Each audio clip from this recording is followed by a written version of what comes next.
ગરવી ગુજરાત આજની પીસીમાં તમામ મીડિયા કર્મીઓનું સ્વાગત છે। મારી સાથે જયદીપસિંહ ચૌહાણ જે પ્રદેશ સંગઠન મંત્રી છે, ઉસ્માન લાલા ઉપસ્થિત છે, અમારા જે વિજયભાઈ ઉપસ્થિત છે, રાકેશભાઈ ઉપસ્થિત છે, તમામ કાર્યકરો ઉપસ્થિત છે। આજની પીસી એ ચૈતર વસાવાને જે રીતે લાંબો સમય સુધી જેલમાં રાખી મૂકવાનું જે ષડયંત્ર યોજાઈ રહ્યું છે એના અનુસંધાનમાં છે। જયદીપસિંહ ચૌહાણ, પ્રદેશ સંગઠન મંત્રી, આમ આદમી પાર્ટી ગુજરાત। ફરીથી એકવાર આપનું સ્વાગત કરીએ છીએ। અરવલ્લીની પ્રજાને, ખાસ કરીને ગુજરાતની પ્રજાને જણાવતો અતિ દુઃખ થાય છે કે જે ગત 2022થી ખાસ કરીને 8મી ડિસેમ્બર 2022ના દિવસે ડેડિયાપાડાની પ્રજા છે એને પોતાનું જનપ્રતિનિધિ તરીકે જ્યારે ચેતરભાઈ વસાવાની ચૂંટી કાઢ્યો હોય અને એને બીજા જ દિવસથી જેને કે કલ્યાણના જે કાર્યોની શરૂઆત કરી હોય ત્યારે ભાજપના પેટની અંદર તેલેડાયેલું છે એ ગુજરાત સાક્ષી છે।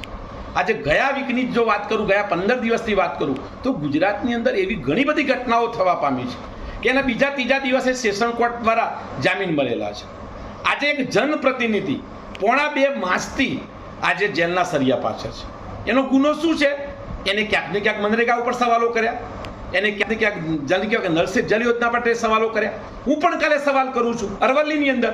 મેં આજે જ આ મીડિયા જેને કહેવાય કે જવાબદારીપૂર્વક હું એક નિવેદન આપું છું કે અરવલ્લીની અંદર જે મનરેગાના જે કામો થાય છે એની અંદર જે કામની વિગત દર્શાવતા જે બોર્ડ આપેલા છે, આજે જ મેં એક બોર્ડનો નમૂનો માનનીય જિલ્લા વિકાસ અધિકારીશ્રીને બાય વોટ્સએપ મોકલી આપ્યું છે કે જેની અંદર લખાણ ચોકથી હોય અને એજન્સીઓ અથવા તો જે સરકારી જે પૈસા ઉપાડવાના હોય ત્યારે એ બોર્ડની અંદર ચોકથી લખાય, એનો ફોટોગ્રાફ્સ થાય અને એનું સબમિશન થાય, પછી એ ચોકથી નીકાળી દેવાનું। આજે એવા બોર્ડનો નમૂનો મેં એક ગામનો, ખાસ કરીને મોડાસા તાલુકાનો માન્ય જિલ્લા વિકાસ અધિકારીશ્રીને બાય વોટ્સઅપ આપ્યો છે।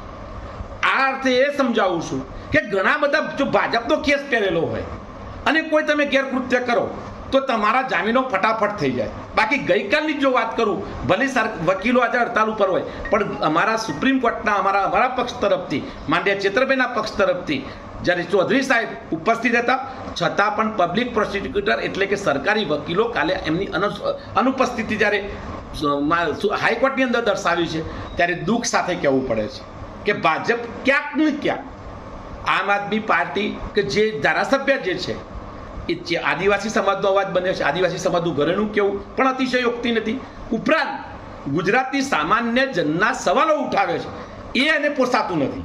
બાકી બચુભાઈ કાપડના સુપુત્રોએ શું કર્યું છે એ ગુજરાતને ખબર નથી, ગુજરાત સરકારને ખબર નથી।